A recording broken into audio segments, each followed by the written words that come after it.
So what is up. So basically आज accounts का जो पहला पेपर है सीए फाउंडेशन का, उसका एनालिसिस करने जा रहा हूँ। So this paper was not quite tough, ज़्यादा टफ नहीं था ये, हाँ, बट ज़्यादा इजी भी नहीं था।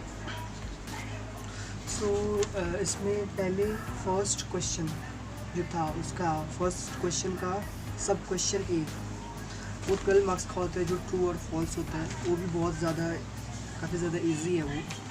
एंड क्वेश्चन नंबर बी जो है फर्स्ट क्वेश्चन का, ये 4 मार्क का है। वो पहला वाला 12 मार्क्स का होता है, उसमें 6 क्वेश्चन होते हैं और 2 मार्क्स के होते हैं वो। और जो बी क्वेश्चन है वो डिस्टिंग्विश बिटवीन आया था capital expenditure and revenue expenditure के ऊपर।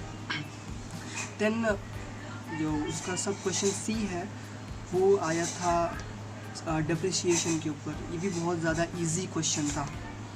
एंड क्वेश्चन नंबर 2 का सब क्वेश्चन ए जो था वो आया था रेक्टिफिकेशन ऑफ एरर्स के ऊपर, वो भी पूरा 10 मार्क्स का था वो। सो रेक्टिफिकेशन करना बहुत ज़रूरी है, और अगर आपने मॉड्यूल अच्छे से कर रहे हो, आप मॉड्यूल के सारे क्वेश्चन अगर आप अच्छे से कर रहे हो तो ये क्वेश्चन बहुत ज़्यादा इजी है ये फिर, क्योंकि मॉड्यूल में ही ऐसे क्वेश्चंस हैं। तो इंस्टीट्यूट इसलिए कहता है कि मॉड्यूल ढंग से अगर आप पढ़ सकते हो तो आप किसी भी सीए फाउंडेशन का कोई भी पेपर हो, या फिर सीए का भी कोई भी पेपर है, इंटर का या फिर फाइनल का, वो क्रैक कर सकते हो आप, अगर आपने मॉड्यूल अच्छे से किया है इंस्टीट्यूट का। तो मैंने पूरा मॉड्यूल अच्छे से करके गया था, तो मुझे काफ़ी ज़्यादा इजी पड़ा। तो इट्स इम्पॉर्टेंट कि आप मॉड्यूल के ऊपर ज़्यादा फोकस करें। तो यहाँ पर फिर क्वेश्चन 2 का ही सब क्वेश्चन बी जो है वो 5 मार्क्स का है, वो BRS के ऊपर है, बैंक रिकन्सिलिएशन स्टेटमेंट्स के ऊपर। देन क्वेश्चन उसका फिर क्वेश्चन नंबर 2 का ही सब क्वेश्चन सी वो आया था जो इन्वेंटरीज चैप्टर्स होते हैं उसके ऊपर आया था, 5 मार्क का क्वेश्चन था। सो ये भी काफ़ी ज़्यादा इजी क्वेश्चन था, ज़्यादा हार्ड नहीं था ये भी।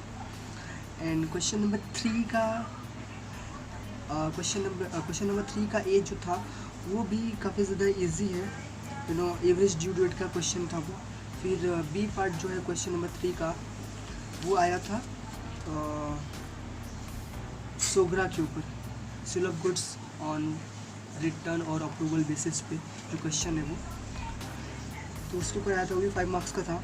देन क्वेश्चन नंबर 3 का ही सब क्वेश्चन सी जो है वो कंसाइनमेंट के ऊपर आया था, 10 मार्क्स का। और ये क्वेश्चन काफ़ी ज़्यादा इजी, ये क्वेश्चन नंबर 3 तो पूरा का पूरा बहुत ज़्यादा इजी था, ये सब मॉड्यूल के ही क्वेश्चन थे। तो अगर आप मॉड्यूल अच्छे से करते हो तो ये सब बहुत ज़्यादा इजी जाएगा। फिर क्वेश्चन नंबर 4 का सब क्वेश्चन जो ए है वो था फाइनल अकाउंट्स के ऊपर, सोल प्रोप्राइटर का फाइनल अकाउंट जो है इसके ऊपर था। इसमें यहाँ पर कुछ ट्रायल बैलेंस तो काफ़ी ज़्यादा छोटा है, और कुछ चीज़ें स्टेटमेंट फॉर्मेट्स पे यहाँ पे दी हुई थी इंस्टीट्यूट में, सो इसको अंडरस्टैंड करना बहुत ज़्यादा ज़रूरी था। ऊपर भी कुछ इन्फॉर्मेशन थी, तो स्टेटमेंट फॉर्मेट में काफ़ी ज़्यादा इन्फॉर्मेशन थी, तो उसको हमें समझना था और उसके अकॉर्डिंग हमको एंट्री पास करनी थी, तो ये भी काफ़ी ज़्यादा ईजी था। एंड क्वेश्चन नंबर बी जो है क्वेश्चन नंबर 4 का ही वो आया था NPO के ऊपर, 10 मार्क्स का ये भी है, और ये मॉड्यूल का ही समय है NPO का, बहुत ज़्यादा इजी है ये। अगर जिसने मॉड्यूल किया रहेगा वो उसके लिए बहुत ज़्यादा इजी ज़्यादा था। मॉड्यूल में ही सेम समय, बस फिगर्स चेंज हो गई हैं।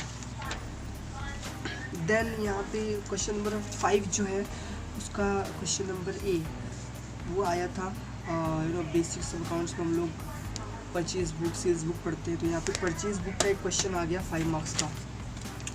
देन पार्टनरशिप के ऊपर क्वेश्चन नंबर बी जो है क्वेश्चन नंबर 5 का पार्टनरशिप के ऊपर है, तो वो 5 मार्क का आ गया है। यहाँ पर जॉइंट लाइफ पॉलिसी कैलकुलेट करना था, वो भी 5 मार्क का है। देन क्वेश्चन नंबर सी यहाँ पे 10 मार्क्स का आ चुका है, क्वेश्चन नंबर 5 का ही क्वेश्चन नंबर सी जो है वो 10 मार्क्स का आ गया है, और उसमें हमें कैलकुलेट करना था, एक क्वेश्चन था वहीं पे हमें राम का कैपिटल अकाउंट एंड उसके एग्जीक्यूटर का डेथ का सम था ये, तो वो उसका करना था हमें। सो ये क्वेश्चन थोड़ा सा क्रिटिकल था। फिर क्वेश्चन नंबर 6 का जो ए है वो कंपनी अकाउंट्स का था, पूरा 15 मार्क का एक सम था, वो भी शेयर्स का था। एंड उसका क्वेश्चन नंबर 6 का ही बी पार्ट जो है वो एडवांटेजेस ऑफ सब्सिडरी बुक्स उसके ऊपर आ गया था, और वो 5 मार्क का था। ये जो क्वेश्चन नंबर 6 का ए है कंपनी अकाउंट्स के ऊपर, ये मॉड्यूल में सम तो है उसके जैसा, बट ये थोड़ा सा अलग था, तो इट वाज क्वाइट डिफ़िकल्ट, ये थोड़ा सा इजी नहीं था। तो ये पूरा एनालिसिस था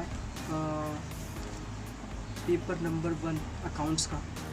बट अगर आप मॉड्यूल पूरा फॉलो करते हो, मॉड्यूल को ढंग से करते हो, तो ये काफ़ी ज़्यादा मतलब हार्ड नहीं है इसको क्रैक करना, इस पेपर को काफ़ी ज़्यादा इजी हो जाएगा अगर आप मॉड्यूल फॉलो करते हो। तो प्लीज़ फॉलो मॉड्यूल को 1 बार 2 बार 3 बार 4 बार करो।